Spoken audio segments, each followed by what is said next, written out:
Welcome back to Dark Knights. We left off talking to the Shinigami Kaichi. He's asking a question. Let's start with something easy. Have you ever committed a sin? We sin every day of our life. And depending on what you believe, you're supposed to think, hey, maybe we shouldn't. Let's get into it. What kind of question is that? Just answer me. I'm gonna assume we're supposed to say yes.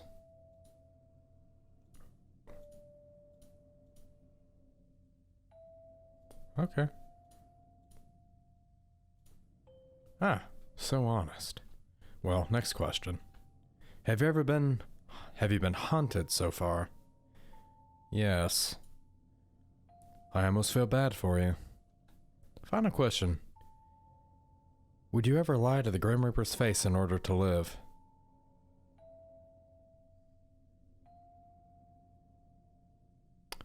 Never. Kaichi chuckles at my answer and nods slowly. I've been honest. Kaichi rubs his chin and seems to be thinking. Did I pass? The man's lips remain sealed, but he answers me with a faint smile. I answer them honestly. Surely you know I'm not a murderer.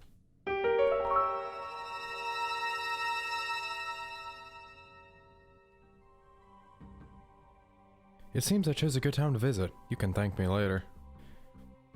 Kaichi's clock-shaped earring begins ticking loudly, almost as if a timer has been set off.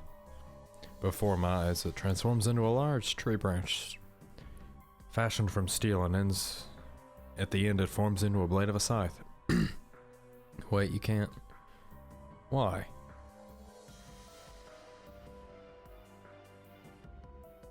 Oh, guess I'm dead.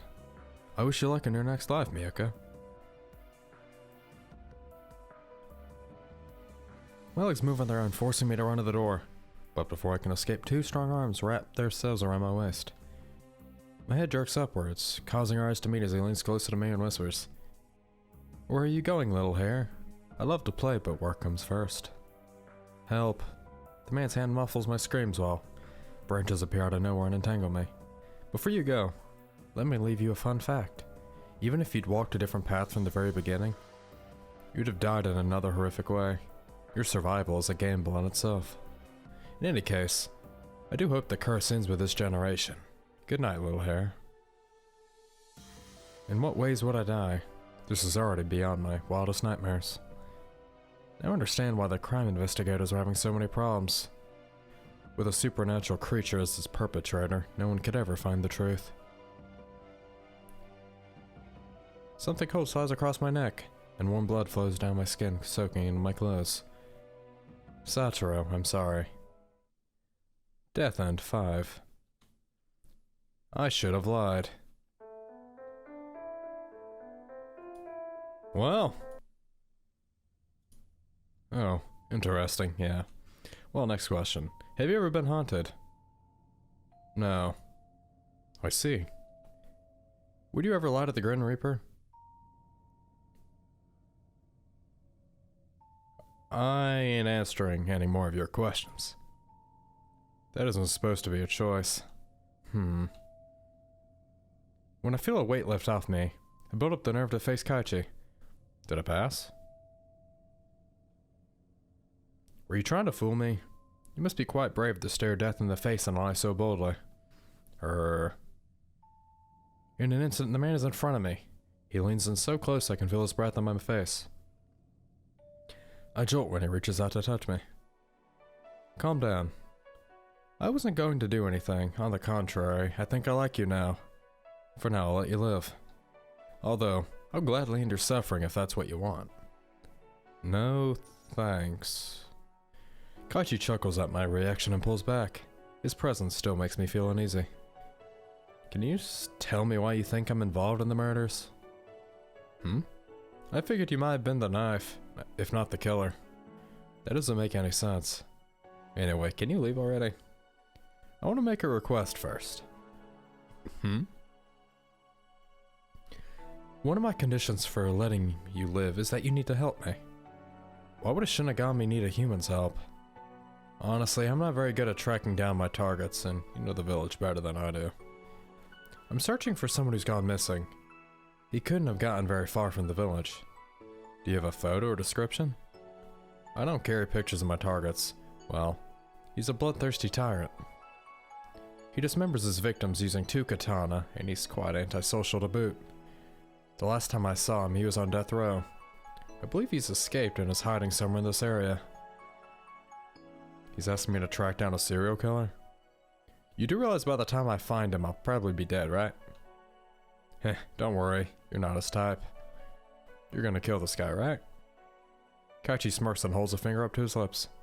That's a secret. If you find him, track me down at school and let me know. I'll see you around. With that, Kaichi disappears into the shadows. I sit down on my bed and let it all sink in. I am one step closer to finding the culprit, but the situation is far worse than I expected. Yeah, no kidding. Dual-wielding katana killer. What is Sachiro? One second I think he might be a spirit or monk or something. Next minute he's a killer. I mean, he's suspicious no matter what he's doing. Is it possible he's covering up his own murders? That can't be. Why pretend you don't know what's going on if you can just disappear into thin air anyway? The door slowly opens, my adrenaline perks back up as I prepare to face Kaichi again. Miyoko? Sachiro peeks out from around the corner looking worried. I heard voices. Were you just talking to someone? I pressed my hands under the soft mattress in an effort to still myself and reduce the shaking in my voice. Sorry for waking you. Is everything okay? Yeah, why don't you come in? It doesn't seem like Kaichi tried to do anything to Sachiro. Thank goodness.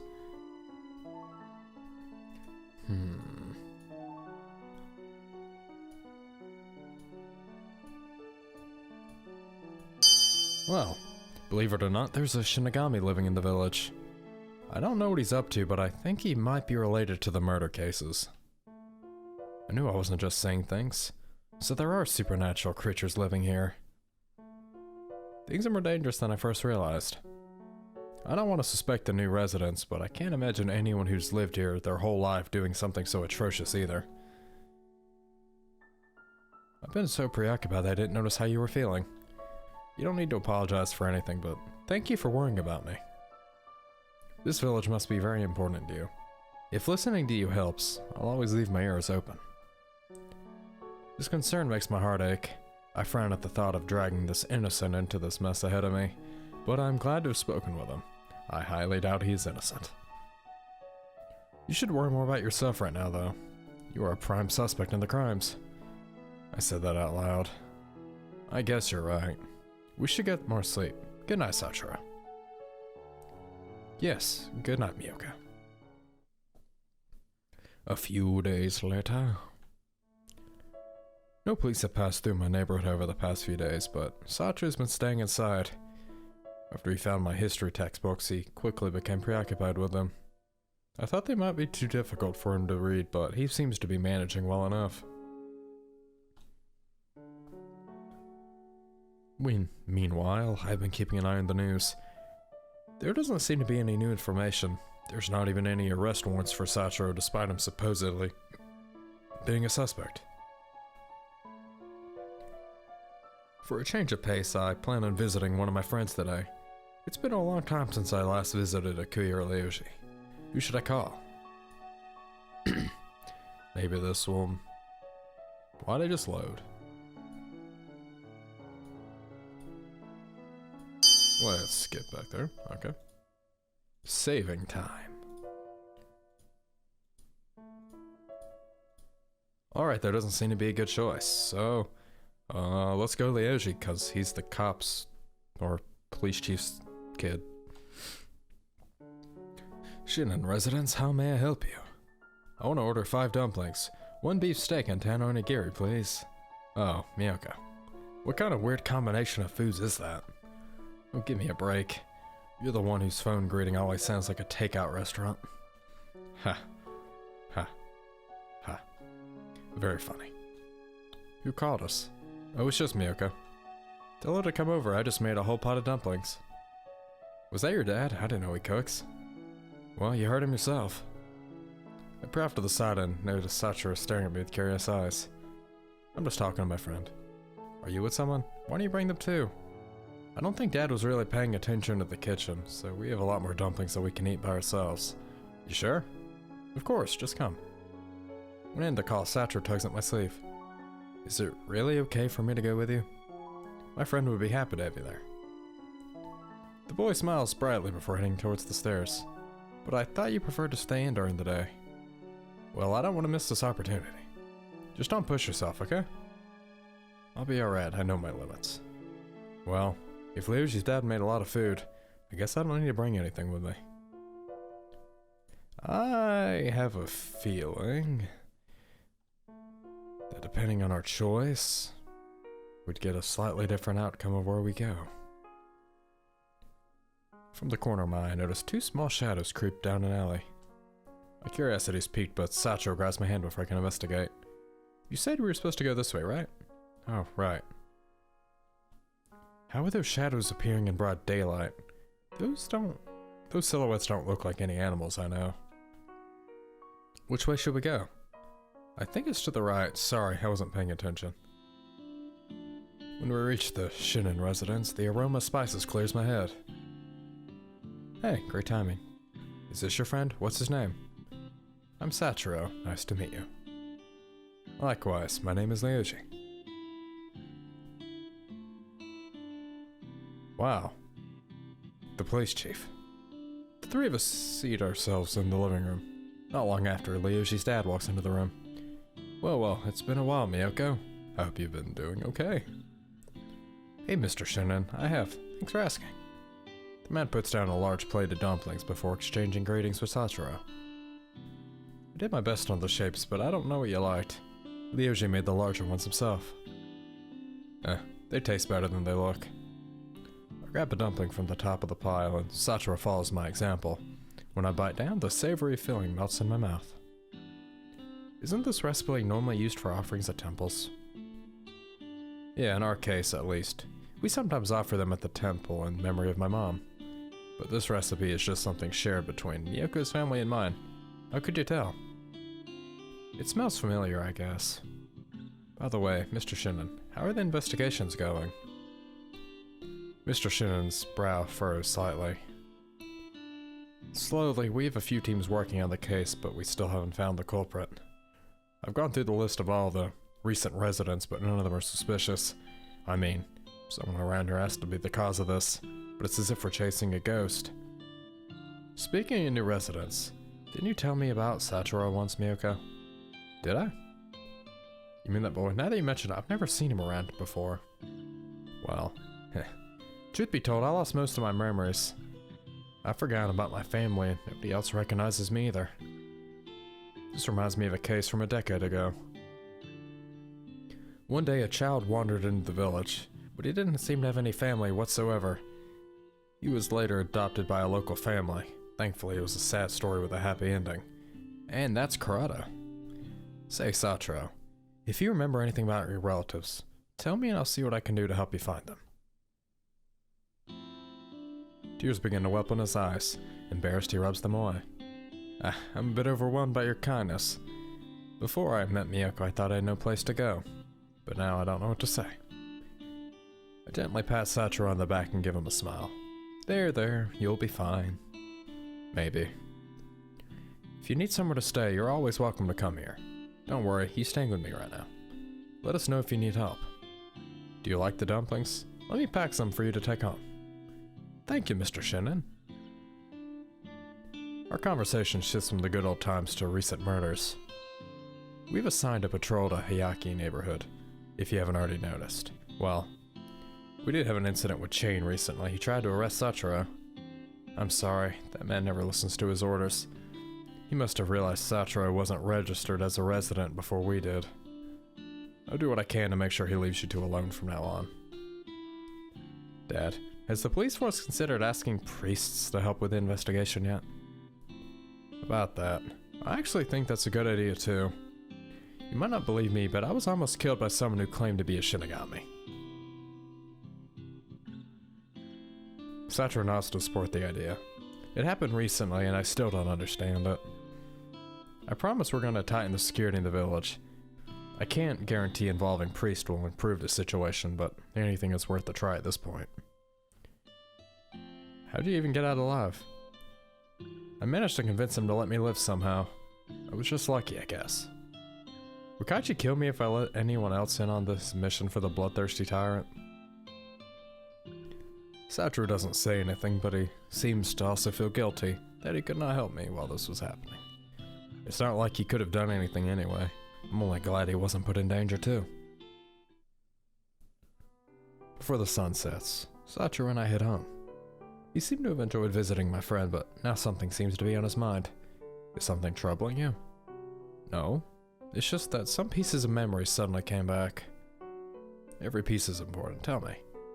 I had a wish fulfilled, but I don't remember what it was. Maybe it had something to do with my memory loss.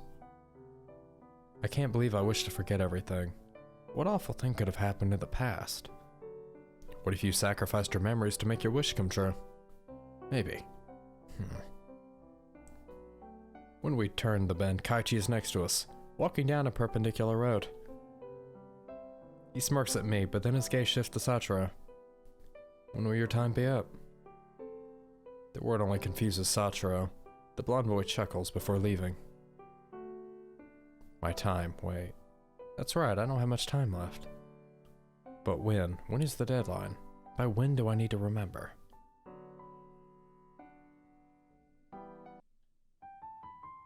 I wrap my arms around the boy, pulling him into a tight hug. He is shaking and his breathing is irregular, but I hold him until he starts to calm down. The energy seems to drain out of his limbs, and he leans against me for support. Myoka. He rests his lips near my ear. I wait for him to speak, but he remains silent. Kaichi definitely knows something about whatever is going on. I pat him on the back and try to still the sense of foreboding I feel growing inside me. Sorry, I'm not sure what came over me. I shouldn't waste time worrying about the unknown. I'm okay now, thank you. If there's anything else on your mind, you can talk to me about it. The boy pulls a scarf up and beams. I tried having a scarf once. It didn't feel good. Over the next few days, Satoru rests at home. Don't you feel like getting some fresh air once in a while? I do miss watching the bright, colorful sky in the nights when the stars shine so brightly. They seem like they're erasing the world's very existence. Why don't we go out this evening, then? The police haven't been in this area for a while, so it should be safe. Can we go to the temple again while we're at it? Last time we didn't stay long. There's something I want to check out again. It'll be quick. Alright, we'll probably need to take a different route this time, though. Oh boy, going back to the temple? Are we gonna run into Zeikun? This could be exciting. On the way, we bump into a familiar face. Hi, Myoka. Kaichi smirks. Notice Satoru appears to be ignoring him. Have you encountered anyone suspicious over the past few days? I've been trying to stay home as much as possible. As I thought. No worries, we still have time. So where are you heading at this hour? Nowhere particular, we're just taking a walk. I see, you should be careful. Not that anyone's home is actually safer than the outdoors these days. I glare at the blonde, but he merely chuckles. Well, Miyako, have fun with your buddy. See you around. Yeah, that is sus. By the time we reached the temple, it had started to rain. The weather forecast didn't mention any rain. Too bad I didn't bring my umbrella. We rush in to take shelter, and I try to brush the raindrops off my clothes. Satoru smiles at me, trying to relieve my discomfort. I meant discouragement. The rain might stop by the time we're done. Let's not dwell on it. You're right. Last time we explored, I found a hidden room at the back of the hallway. There might be even more past that. Two large, sheathed katana lying in wait. Wow, these swords look beautiful. Satoru? Don't touch those, Satoru. I think we should... All of a sudden, the floorboards creak behind us. I shut off my flashlight immediately and pull Satoru into the next room. hoping nobody has detected our presence.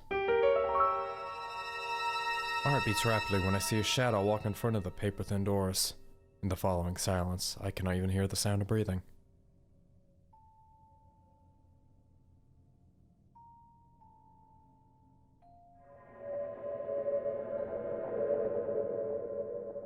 The figure stops by the end of the door and takes a deep breath. I glance over at Satra, but I'm only shivering in fear. The door slides open. What's with all the horror in this route? Kachi is standing there soaked to the bone. Ah, there you are. I'm not sure if I feel relieved or terrified. Satra turns to me confused. Did you seriously follow us the whole way here? I'm glad I ran into you earlier. Who knows how long it would have taken. What does he mean, Satra? I don't know either. Kachi, was it? I don't think we're familiar with each other. I have no idea what happened to you, but maybe I can help you remember something. Kaichi's earring morphs into a scythe. What are you doing? I'm just repaying a favor. Kaichi's suddenly standing next to me when I turn. Satru's on his knees and the scythe is piercing through his chest. Before I can react, Kaichi's already pulled his weapon out of the boy's body. Why do you do this? Don't worry, he won't die from that. I avoided his vital organs. As for why, I figured stabbing would help jog his memory. Sorry for not being gentle. It is okay, Miyoko. He takes a few deep breaths before speaking again. Sorry for worrying you, it hurts, but I can handle it. No, you can't. We need to get... Eh? I pull back and notice his apologetic smile. Even if it was meant to calm me down, it only heightened my confusion. Really worked. A lot of my memories have returned. Why'd you do that? She needs to rest. We have some things to discuss. Chapter 3. Awakening. Is that about us? I am falling. My eyes are wide open, but all I see is darkness. Satra? Kaichi? A cold shock races through my body and my breathing becomes shallow and rapid. It feels like I'm suffocating. I fight the emptiness, trying to escape from an invisible prison. Slowly my vision returns. I look around. So bright. Is it morning already? No, I think we're in the past. Panic rises in my stomach and realize I can see the floor through my arm. Wait, my mind must be playing tricks on me. I hear people approaching the temple. I turn my head and notice men in old-fashioned clothing, similar to what's worn at festivals. Oddly enough, they don't even acknowledge my presence as they pass by. The men kneel down at the altar and start to chant prayers. The one wearing a large traditional hat takes out a small box and places it in front of the altar. Shortly after, the men leave. Out of curiosity, I decide to check what they left behind. I remember hunting with such. Wait, a small box? Hands off, this one's mine. A masculine voice sounds from above me, and a man suddenly falls from the ceiling. The man's sharp green eyes are slightly hidden by his long silver bangs. A dark scarf covers his neck, although the deep cut of his shirt reveals a bit of his chest. And is this the... This guy looks so familiar. He looks like Satra, but way older. Who are you? Your clothes look weird. Really? You're dressed like that, but I'm the weird one?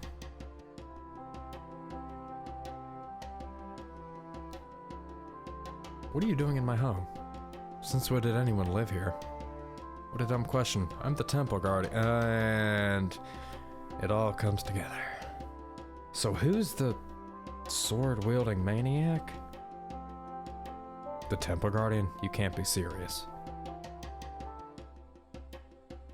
You're so short. It's not important anyway. His words recall a conversation about height. So you really are Sachiro. I'm glad you're not hurt. I've never seen anyone dressed like you before. Did you come from another world or something? What era is this? Era, I'm not sure, but according to those who sometimes leave offerings, the year is Yan Hyaku, Yan Juyon. My jaw almost drops in surprise as I attempt to discern how I managed to travel into the past. However, just thinking about it gives me a headache, so I decide to slow down and play along for now. Can you take me back to my own era? I'm a spirit who lives in a temple, not some great magician. I thought the temple garden was supposed to bring fortune and happiness to the village. I'm only guardian in title. You're better off praying for an angel to help you. This Satra's personality is different too. Can they really be the same person?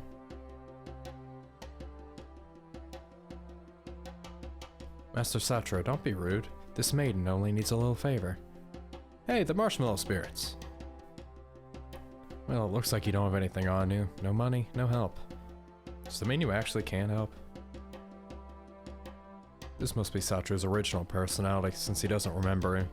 I guess I'll have to start over with him. Since I can't think of another way to return home, I stick around the temple. I spend the entire day staring at him. He doesn't move an inch. I start to wonder if he's fallen asleep. Once it's dark, Satra stretches his arms and opens his eyes. He doesn't give me a single glance after getting up. To the spirit world for some fun. Can I go with you? No. Why not? You're delicate like a bubble. If you enter the spirit world, your essence could be overpowered by any stronger spirits. I'm a spirit now? You mean you didn't know? Obviously, your kind is way weaker than me. You can't even connect yourself to the human world like I do. Heh, just as I thought. There's no way you'll survive there if you can't even dodge something like that. I can barely sense any power coming from you, and I doubt you're concealing your true strength or anything like that. What if you protect me? I ask as sweetly as I can while assaulting him with puppy dog eyes. I'm not a babysitter. Anyway, I'm going. I feel bad for you, so I'll let my familiars keep you company.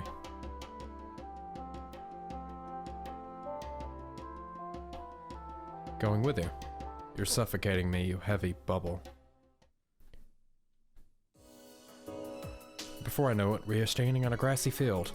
My hands still tightly wrapped around Satra's scarf.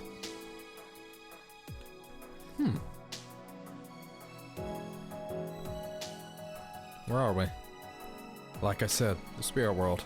Now release my scarf before I get mad. You told me this place was dangerous. Why is he acting so relaxed? I know that you're the temple guardian, but what do you actually do?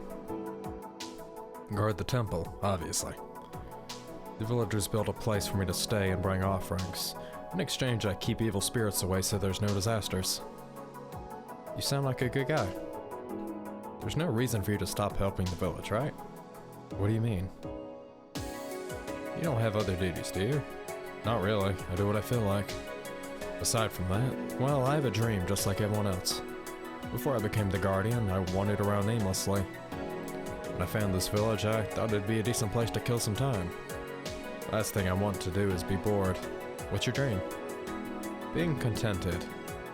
I know it doesn't sound like a dream, but even though the way things are now seem fine, something's missing. It sounds weird to complain about something that isn't here. Well, whatever. At first I'm confused by the answer. Then I realized that I had shared the same thought before the disappearances in the village happened. There are more things I want to ask, but Satra dozes off. The peaceful atmosphere makes me sleepy as well. You better have a good reason. This thing won't let go of me. Take responsibility for yourself. I told you not to follow me.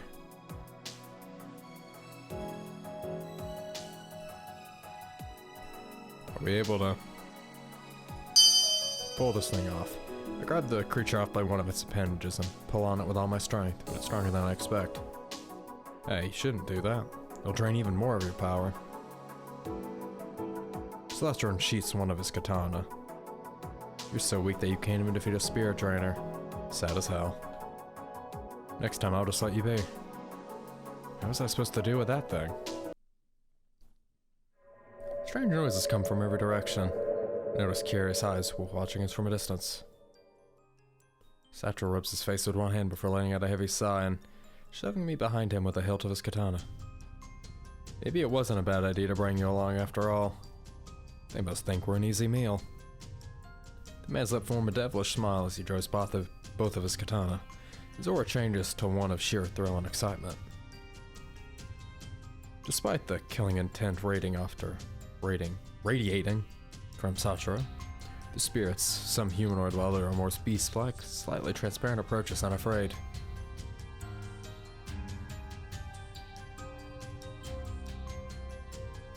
Maybe something happened to him. Satro counts down to 0 before charging forward. Let the fun begin. His war cry paralyzes the spirits, causing even me to tremble in fear. He effortlessly slashes his way through the crowd. Dark red liquid and smoke burst forth as Satro draws his katana back. Oh geez, I've dirtied my bracers. I guess it was worth it though. Why'd you kill all of them? Because it's my kind of fun, obviously. But they were spirits like you. You're killing your own kind? You worrying about something you know nothing about? Satro follows my gaze and lets out a sigh. Don't worry about the mess. It'll disappear soon. Thanks for luring those suckers in, by the way. It normally takes forever before they try to attack me. Didn't I already tell you that it's only in title? People just gave me that title so they'd feel secure. Anyway, let's go back.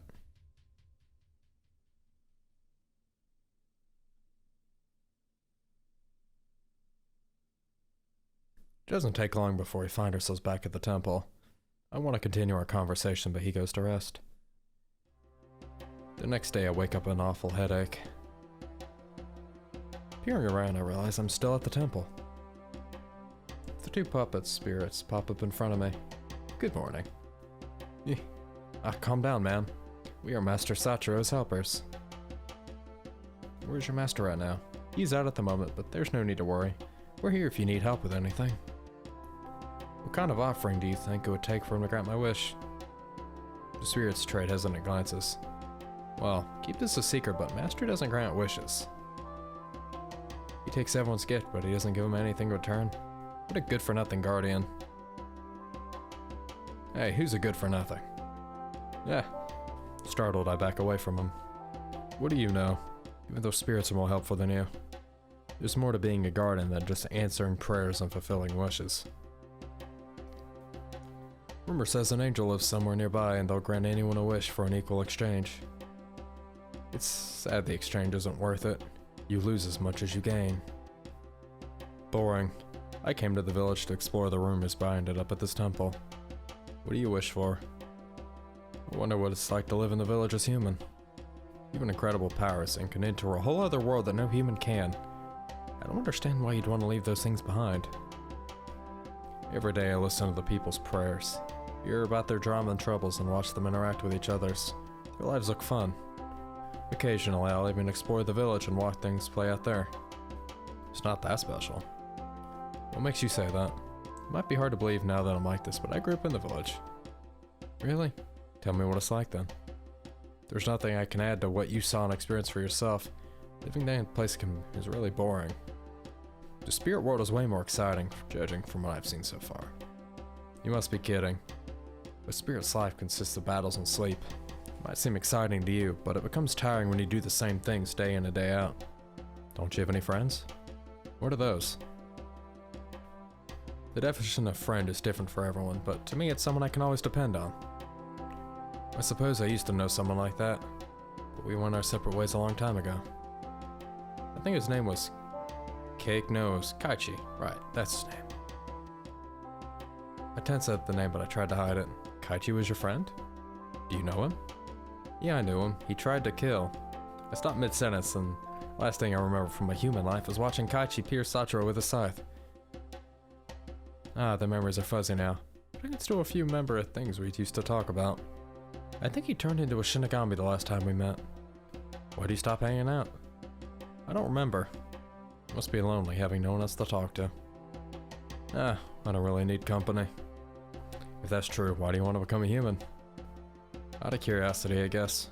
There's many things I want to experience that don't exist in the spirit world. Like there are more kinds of foods. I enjoy the offerings the villagers bring me, but I like to try other dishes too. We spend the rest of the day talking about our worlds. Of course, I have to be careful not to say too much about the future. When you hear a familiar voice, I become alert. Sachiro moves into a defensive position, then relaxes when the darkness gives way to a human form. Speak of the devil. You taking an apprentice? No. Well, that's a strange one you picked up. It's a newborn spirit, but it looks older than that. Do you have a name? Miyoko. Never mind her, what brings you here? I had a rumor and thought I'd stop in for a spell. You're only wasting your time then, there's nothing exciting happening here. You know, the other day I had some uninvited guests. I tried to scare them off with some pranks, but it didn't work. In the end, I had to force them out. It was a pain. You own a house? Even a Shinigami needs a place to rest. I bought a pretty fancy place in the North District. Good for you. I don't mean to imply there's anything wrong with this temple, of course. You don't even have to pay rent on it. You don't know how many requests I get per day. You can always take a paid day off every now and then. Sachiro lets out a sigh and rubs his neck. Wouldn't it be a dream to slack off for the rest of your life? That reminds me. Didn't you tell me about your dream once? Was it? Kaichi stretches his hand out and draws something in the air. Sachiro's eyes widen in recognition. He reaches out to take the book, but Kaichi draws his arm back. Catch. You still steal notebooks from the temple's keepers? I don't know what you're talking about. You're bad at lying. Well, I've never read it, but maybe Miyako will be more interested. What should I do?